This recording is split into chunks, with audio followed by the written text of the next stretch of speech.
Um clássico marcado pelo equilíbrio. A partida terminou em 0 a 0, mas facilmente poderia ter sido 1 a 1, 2 a 2.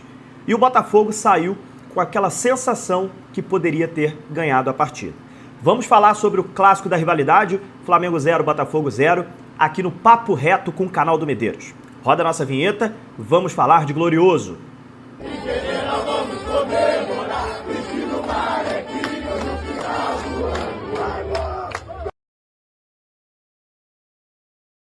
Fala, meus amigos, sejam muito bem-vindos a mais um vídeo aqui no YouTube, Papo Reto com o canal do Medeiros, dia 19 de maio de 2025, segunda-feira, um dia depois do clássico da rivalidade, onde a gente faz sempre pós o jogo, né? A gente deixa para o dia seguinte, né, com a cabeça um pouquinho mais fria, a gente deixa para falar aqui no Papo Reto com o canal do Medeiros como é que foi esse jogo, né? Placar de 0 a 0, um clássico entre Botafogo e Flamengo é sempre muito tenso, sempre muito disputado, e o Botafogo ontem empatou esse jogo e ficou aquela sensação para o torcedor do Botafogo, principalmente ali no segundo tempo, né, aos 20 do segundo tempo, ficou aquela sensação que dava para ter ganhado a partida, né? E a gente vai falar muito sobre esse jogo aqui, vou falar, claro, a minha opinião e quero ler a opinião de vocês. Depois que eu terminar esse vídeo aqui, eu vou para os comentários, porque é muito importante, né, também ler como é que vocês aqui no YouTube, que acompanham o nosso trabalho, viu esse jogo também, né? A princípio, assim, primeiro tempo, eu achei que o Flamengo começou melhor, né, uma intensidade muito alta, o Flamengo jogando em casa, né, com o apoio do torcedor. Era natural que o Flamengo fosse fazer aquela pressão, né, na marcação, linha muito alta. O Botafogo estava com uma certa dificuldade de sair com a bola no início do jogo, errando alguns passes ali na saída de bola. O John errou alguns passes também, o David Ricardo tinha errado alguns passes. Até que o Botafogo ali para os 25, 30 do primeiro tempo, o Botafogo encaixou a marcação e conseguiu ter um pouco mais de tranquilidade na saída de bola. O Flamengo também não ia aguentar o jogo inteiro marcando na linha alta, baixou um pouco as linhas e o Botafogo conseguiu ter um pouco mais de tranquilidade. Numa dessas saídas de bola erradas, né, o Jair Cunha teve uma pequena falha ali, o goleiro John teve que fazer uma grande defesa no chute do Flamengo. Talvez tenha sido ali a melhor chance do Flamengo no primeiro tempo, né? O Botafogo teve também chances, nada também grandioso. Essa chance também do Flamengo também não foi uma chance também grandiosa, mas foi uma boa chance. Então o clássico no primeiro tempo ele acabou sendo muito equilibrado, né? Os dois times marcando demais. O Botafogo optou por ter entrado com o Alan no meio campo, né? O Renato Paiva falou isso na coletiva e eu concordei com ele nessa questão do Alan. Eu acho que o Alan para mim foi o melhor em campo do Botafogo, né? O Botafogo teve alguns jogadores jogando muito bem e o Alan para mim marcou demais, assim, mordendo o tempo inteiro, uma marcação muito forte, né? Então, de fato, assim, chegou o Alan, né? O Botafogo que contratou o Alan no ano passado, teve pouca minutagem, readaptação ao futebol brasileiro, né? O Botafogo com Gregory e Marlon Freitas muito bem, então o Alan não estava conseguindo espaço para jogar. Agora, no início de 2025 também, o início não foi muito legal, o Botafogo também sem treinador, muito conturbada a situação, o Alan não tinha conseguido ainda uma sequência de jogos.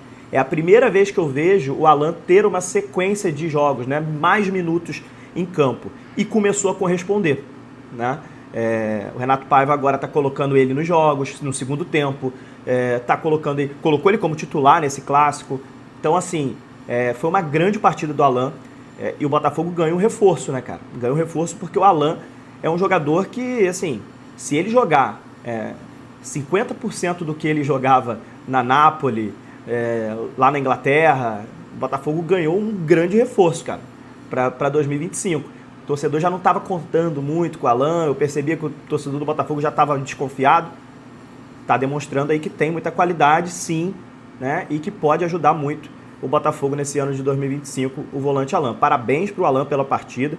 Queria fazer esse comentário aqui, porque realmente ontem, durante o jogo, assistindo a partida, eu estava comentando com meus amigos. Que partida do Alan. Vou falar isso no vídeo, no Papo Reto com o canal do Medeiros, porque é um jogador que a gente, quando chegou, a gente tinha muita expectativa, não aconteceu de primeira, de início, não aconteceu dele jogar bem, e agora, depois de bastante tempo, a gente vê de fato um Alan melhorando, um Alan mais seguro em campo, um Alan fazendo o que ele sempre fez a carreira inteira. Um jogador de muita intensidade, de muita marcação, que morde, que rouba a bola e que sai jogando bem e que, enfim, um grande jogador, tá? Então, parabéns pro Alan. Queria frisar bastante isso aqui. E agora a gente vai continuar falando do jogo. Porque no segundo tempo, e isso acontece com o Flamengo diversas vezes, o Flamengo impõe um ritmo forte no primeiro tempo, só que no segundo tempo o Flamengo cai muito fisicamente. O Flamengo não consegue aguentar o ritmo do jogo. E aí o Botafogo, né, conseguiu, né, aos 20 do segundo tempo mais ou menos, o Botafogo conseguiu ter ali um domínio da partida. Né? Não foi um amasso, não chegou a ser isso, mas você percebia que o Botafogo tinha um domínio das ações e o Botafogo começou a ter muitas chances, rondar à frente da área do Flamengo, e o Marlon Freitas teve uma chance de ouro de fazer o gol, que o goleiro Rossi acabou fazendo uma grande defesa. Né? E naquele momento ali, todo mundo que estava assistindo o jogo começou a pensar: vamos, Botafogo, vamos, porque dá para ganhar. Essa foi a sensação que o torcedor do Botafogo ficou, né? Naquele momento. E aí eu fiz até uma crítica ontem, pós-jogo, ao Renato Paiva. A galera não entendeu muito, porque, enfim, né, às vezes você escrevendo é mais complicado. Aqui no vídeo, eu acho que talvez a gente consegue se expressar melhor. Para mim, o Botafogo foi bem na partida, principalmente no que se propôs a fazer, que foi defender. O Botafogo se defendeu muito bem e não tomou gol. Só que o Botafogo precisa, mais do que se defender, o Botafogo precisa ter soluções de contra-ataque. Se ele está se propondo a defender, ele precisa ter um contra-ataque bem encaixado para poder vencer a partida, porque o Botafogo entra em qualquer jogo para vencer. O Botafogo jamais vai ficar se contentando com empate. Então o Botafogo, a partir dos 20 do segundo tempo, começou ali a se criar uma boa oportunidade do Botafogo vencer a partida. Então, na minha opinião, dava para o Renato Paiva ter, naquele momento ali, sentido o que a gente sentiu, dava para ele ter sentido isso também, e colocado ali algum jogador na frente para o Botafogo continuar o ímpeto ofensivo, colocar um sangue novo, né, ali algum jogador que pudesse continuar, né, a pressão que o Botafogo estava exercendo, até que o Botafogo conseguisse fazer o gol. Fez o gol, aí tu fecha a casinha de novo e segura, sustenta o 1-0. Era isso que o torcedor, pelo menos eu, estava pensando que dava para fazer. E o Renato Paiva só foi substituir aos 45 do segundo tempo, quando já estava terminando a partida. Então, muita gente falou assim: Medeiros, mas não tem elenco. Assim, é claro, não é culpa do Renato Paiva que ele não tem tantas opções no banco de reservas.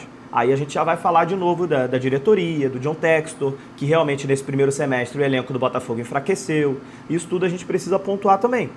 Mas aos 45 do segundo tempo ele colocou alguns jogadores. E aí quando ele coloca aos 45 do segundo tempo esses jogadores, os jogadores entram frio na partida, né? E o Flamengo retoma o finalzinho ali, o Flamengo dá uma pressão de novo para tentar vencer a partida. O Flamengo que pressiona os últimos minutos, né? Depois que esses jogadores entraram aos 45. A gente, como torcedor, a gente fica sempre na dúvida. Será que aos 20, 25 do segundo tempo, se ele faz essas substituições, o Botafogo ia perder o domínio da partida? O Flamengo ia pressionar porque ele fez as substituições?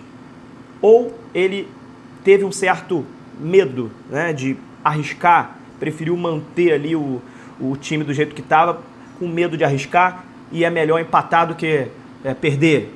Né? A gente fica se questionando como torcedor, né? E teve muita gente que reclamou, achou que faltou um pouquinho de ousadia pro Renato Paiva.